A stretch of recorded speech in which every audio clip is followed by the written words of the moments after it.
What's up? Ako nga pala si BT at nandito ngayon tayo sa BT Reaction and welcome to my channel, Tunay na Kritiko.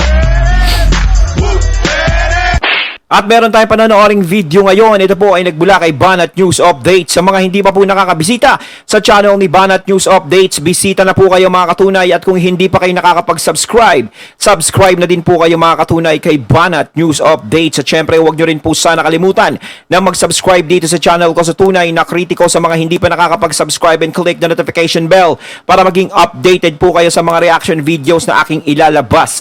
At huwag na natin pagtagalin at sabay-sabay na nating panoorin ang laman ng video na hatid sa atin ni Banat News Updates at bibigyan natin ng reaksyon. Pasok! Ito pong 2024 Ayun. talagang Bato, sa Arateles. puto Ayan, ng credits meron pa dito sa talaga boses bang na to. suporta ang mga Duterte. Kasi po kahit pa paano nakikita po natin nangangantsaw, no. Kinakantsawan tayo ng mga supporter ni Tamba, ni Tambi at supporter po ni Pangulong Marcos. Medyo nangangantsaw po na nasan daw yung pinagmamalaki natin na milyon-milyon, no. Una, wala po nangangakong milyon. baka hindi po nila alam kung ano po ibig sabihin ng milyon. Ako, inaamin ko po, no. Ako po ay siguro napakabata ko pa para maunawaan ko kung bakit nagalit yung mga tao sa mga Marcoses, no, noong 1980s. Talagang hindi pa tayo tao eh. Nakita na lang natin yan, tapos na-control nila yung media, nagalit. Pero yung Dilawan, ang sa palagay ko, mas worse pa, no? Mas worse pa sa mga Marcos.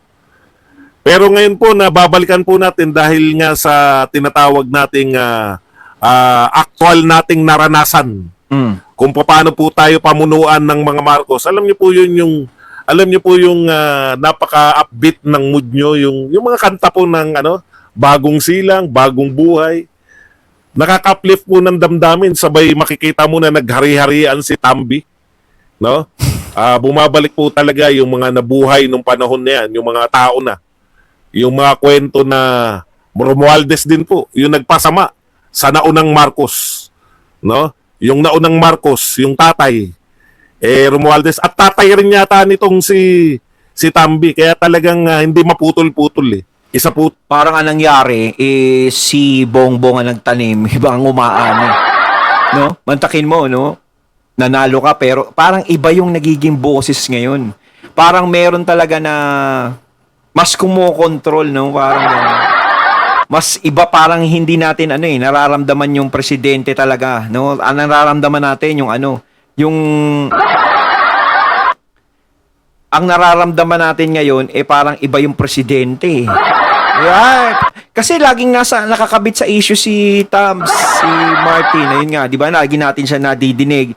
Laging ganto, parang yung desisyon niya talaga is ginto. No, talagang dapat masunod ganto, ganyan, no? Ang gara. Tayo, instrumento, 'di ba?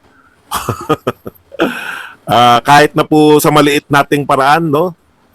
Alam po natin yung mga marami po ng mga Duterte supporters ay sumuporta po rito sa unit team na to, no? Pero yun na nga, masakit mang sabihin na naging instrumento tayo, no? Minsan gusto ko rin si BP Sara eh. Kasi kung tumakbo ka lang sana, hindi sana nagkaganito, no? Wala po tayong aasahan sa mga susunod pong pangyayari. Nakita niyo naman po kung alam niyo yung wala po. Pero kung tatakbong presidente si BP Sara noong 2022, no, maglalaban sila ni PBBM. Sa tingin ko talaga napakagandang laban yun, dikitan yun eh. 'Di ba? Doon mo malalaman kung sino talaga ang malakas. Kaso nga lang syempre is pinairal nila yung pagkakaibigan, yung pinagsamahan talaga. 'Di ba? Pero kasi wala naman talagang ambisyon pumasok si BP Sara sa mas mataas. Kumbaga, lang 'to parang nagka-udyukan lang eh. Naudyukan lang siya kaya sasama ako sa ganyan. Kahit nga yung tatay niya, si FPRRD, ayaw siyang patakbuhin sa mga ganyang posisyon. Kahit nga, 'di ba, presidente, ayaw din FPRRD dahil sinasabi niya na napakahirap talaga ng tungkulin ng isang presidente na totoo naman. Po silang remorse, hindi po sila kakikitaan na pagkilala na may mali silang ginagawa, no? Yun yung minsan, pag naiisip mo, kung si BP Sara nakinig ka lang sa tatay mo, no? Kung si BP Sara nakinig ka lang sa mamamayang Pilipino na nananawagan sa iyo na Ran Sara Ran, kahit po mahigpit siguro ang laban, at nanalo ka. O kahit natalo ka na, pagpalagay na natin, at least wala tayong aasahan, di po ba? Kung natalo, alimbawa po, ipinaglaban natin ito hindi po ako mahilig kung what if kaya lang Pasko naman Halimbawa, no, nakipaglaban tayo, siyempre bakbakan yan sa dami ng pera ng kalaban, no? Sumuporta tayo, nangampanya tayo kay Sara Duterte, very close ang laban. Alam ko, very close talaga di ba? 32 million versus 31 million, no? It's either of the two mananalo. Kahit nga po manalo tayo, hindi pa rin masakit Parang kasing yung 32 million, 31 million, parang nag-combine yung mga supporters nila niyan Pero kung sakaling nagharap sila is maghahati, dun talaga malalaman yan kung gaano karami ang supporter ni PBBM at ni BP Sara. Alam niyo kung bakit? Kasi alam natin, binigay natin ang lahat Pero tayo ngayon, nanalo. Kasama kami sa nagpanalo. Kahit i-deny nila, putya, parang, alam niyo, dilaw na dilaw po yung utak no? Dinideny na nila ngayon lahat ng existence ng Duterte. Dinideny na nila ngayon yung papel ng mga Duterte sa pagkakahalal. Parang pagpakikinggan mo yung mga vlogger na mga yan. Akala mo si Marcos talaga, putya, Marcos lang yan nagdalag dyan sa mga Duterte. Putya, akala mo, totoo. Pinaka-popular na Pangulo, pinakamaraming nagawa. No more. No, last nyo na to. Ako, ang mga Pilipino, pag umulit pa po tayo sa mga Marcos o sa suportahan ng mga Marcos sa tambalang Marcos Romualdez, pag tayo umulit pa, talagang wala tayong karapatang maging bansa. Alam niyo po yun? Paano yan kung maging Marcos tapos Duterte, si Amy Marcos tsaka si BP Sara Duterte.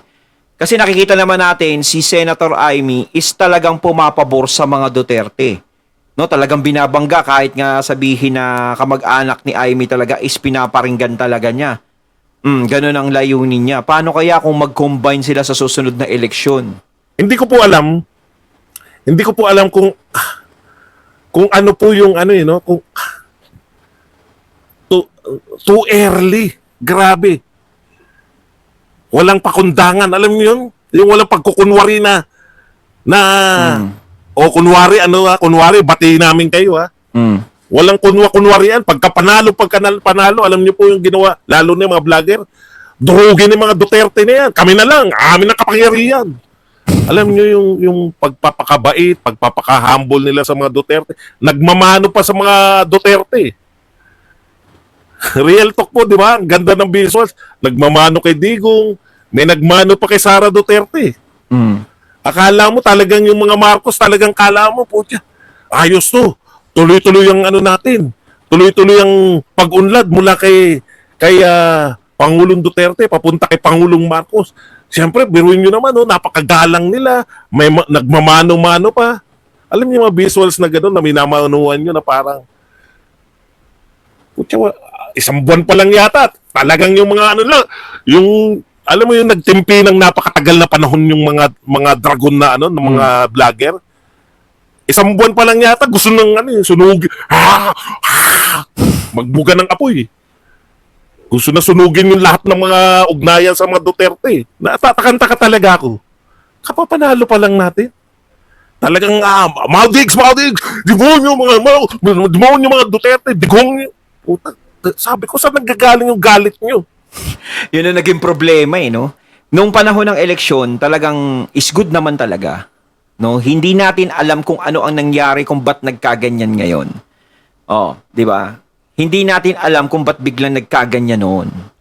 No? Pero ito, unti-unti na nating nalalaman. Parang ang gulo ko. Hindi nalaman unti-unti na nalalaman. Ayun, unti-unti na nating nalalaman kung ano ang dahilan. Simula lang naman na lumabas yung survey na yan kay BP Sara talaga sa pagka-presidente, kung sakaling tatakbo siya, is talagang mataas siya, talagang malakas siya. Lalo na yung trust rate sa kanya is napakataas din. So kung mayroong gustong tumakbo niyan, is alam na hindi siya makakasabay. So syempre nadidismaya sa kanya yung mga kalaban niya eh, yung mga ayaw niya ni Sara Duterte, yung mga ayaw niya makasama sa ano. Yun, natatakot, kinakabahan. So ang gagawin nila is gagawa sila ng paraan, 'di ba? Para yung takot na yun malabanan nila. At syempre, sino pa ba ang dapat nilang hugutin? Kasi kung sa kanila manggagaling yun, doon sa mga kalaban ni BP Sara, is alam nilang hindi mananalo yun. So kung meron silang mahihilot dyan na isa sa kahilera ni BP Sara, no, na mauto-uto nila na parang gano'n, is baka mag-effective. So meron nga silang nahahatak, no, na nakuha. Oh. So yun ngayon yung ginagamit para nila na pangbato kay BP Sara ngayon. Yun ang isinasabak nila ngayon. O, di ba? Pero kung si BP Sara hindi mataas yan, wala, hindi wala, tahimik lang. Sa mga Duterte, yung pala gusto lang pala nilang, ang gusto pala talaga nila mga maging kapartner, no? Ang gusto pala talaga nila maging kapartner, yung mga Dilawan, itong mga sila Franz Castro, no? Ano ba pinagsasabi nito ni Orestes Ogako? Ano ba ibig mo sabihin na babanata mo na diretso? Nakakaliwa pa ba ako? Ganito pa ba ako? Nakatabingi pa ba ako bumanat? O binabanata ko, nakatabingi ako. Babanata mo diretso? Ano ba diretso? Diretso na po ako bumabanat. Nanggigigil na nga ako. Sasabihin niyo na diretso mo ng babanat. Ano po bang diretso yung babanatan? Liko-liko ba akong bumanat ngayon? Paskong Pasko, puta. Paskong Pasko si Sir Badong bad trip. Yung gigil na gigil kagad sila, ramdam mo eh. Ako naroon ako eh. Pinagtatanggol ko, lagi kong sinasabi noon, kasi siyempre galit din to mga Duterte supporter, no? Nakikita nila, ako bulag ako eh. Focus talaga ako, unit team, dito tayo kay Sara Duterte. Alam niyo, sa totoo lang, sa totoo lang po, diba nangangaral pa ako, okay yung mga Marcos, mga Marcos supporters, makinig lang kasi kayo sa mga Marcos. Wala rin pala. Puta, kahit pakinggan mo rin pala. Ganito po ang mga Marcos kung makinig kayo. Pag itutuloy namin ang mga ginawa ni Pangulong Duterte, hindi namin papapasukin ang ICC. Tuloy ang NTF-ELCAC. Lahat puta. Ikaw naman Duterte, ko sa mga Duterte, talagang sampalataya ko, puta, okay to. Siya lang yung nagsasabi na hindi papapasukin ng ICC. Siya lang yung nagsasabi. Eto, hindi ko po alam kung ano yung ibig nyo sabihin hindi pa direkta. Nakatabingi pa ba ako? Tabingi. Diretso ko na raw sa bagong taon. Pataw.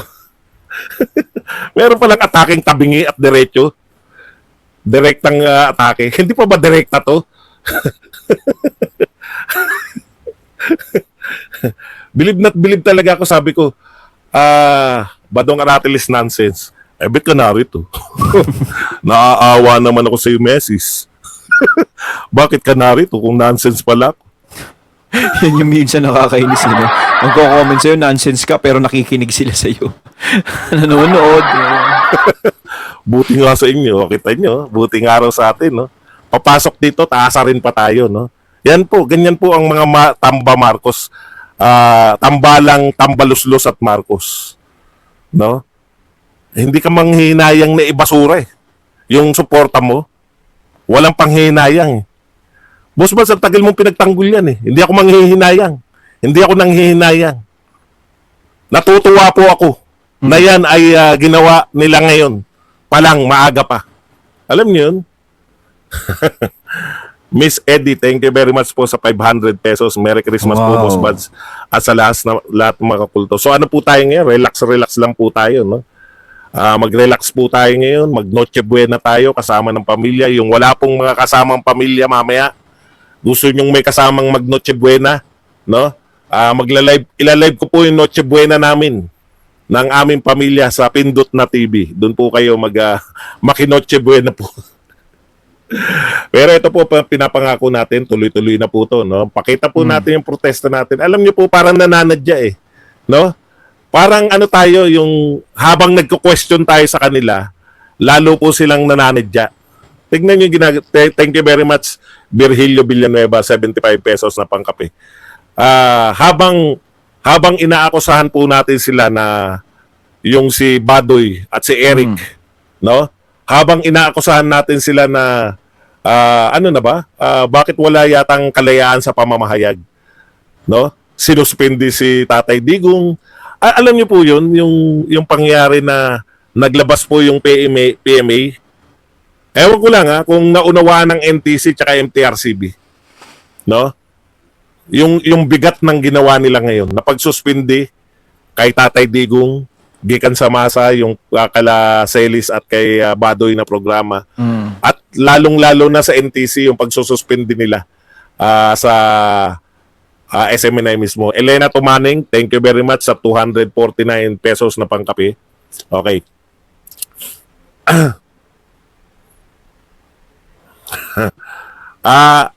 Bong MJR, sa totoo lang po, hindi po inintindi ni Pangulong Duterte yung ICC.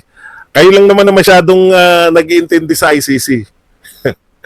Wala po magagawa ang ICC. Binalita na nga natin na narito na yung ICC. Tignan nyo nga po, kung narito na yung ICC pero wala po sila nagagawa naman talaga, sa totoo lang.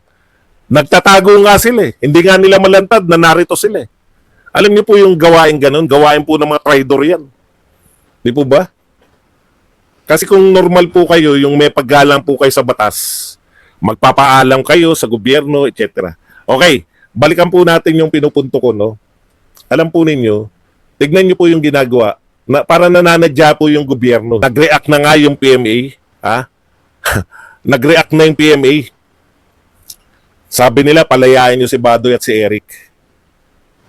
Ano sunod na hakbang? Instead na kilalanin, no, yung galit ng mga retired PMA graduates. Instead na sila ay mag-caution, mag-ingat sa kanilang mga sunod na hakbang. Hindi, parang pinamukha nila, walang PMA sa amin. Galit ba kayo sa kawalan ng malayang pamamahayag? O eto sa inyo? Anong gagawin nyo? Parang alam niyo yun, yung sinisita mo na, nakialam na po yung, first time pong ginawa yan, sa tagal ko pong sumusubaybay sa politika, first time ko pong nakakita na nagbigay na nagpalabas ng manifesto yung PMA, no? Ayon sa aking pagkakatanda. Akala natin, yung, sabi nga natin, kumurap. Hindi po kumurap na nangurap iba po yung nangurap sa kumurap, no? Yung kumurap yung blink. Kumurap po yung kongreso, sabi natin, no? Bumigay, pinakawalan si Celis at si Badoy. Akala natin medyo pinapayapa nila yung kalooban ng mga retired military na marami po nangangantyaw, sabi yung mga walang alam sa politika at mga fans ni Tambaluslos at ni BBM, ang sinasabi nila, no? Okay. Hindi ka pala Duterte. baka isa ka pa sa mga mambubuisit sa akin. Ayun, at ating natunghayan ang video na nagbula kay Banat News Updates at syempre natunghayan din natin ang boses na yon na nagbula kay Sir Badong Arateles. Ayan mga katunay, kayo anong masasabi nyo tungkol sa videong ito na binigyan natin ng reaksyon? No? Comment lang po kayo. So once again, I'm BT and I'm out. Peace.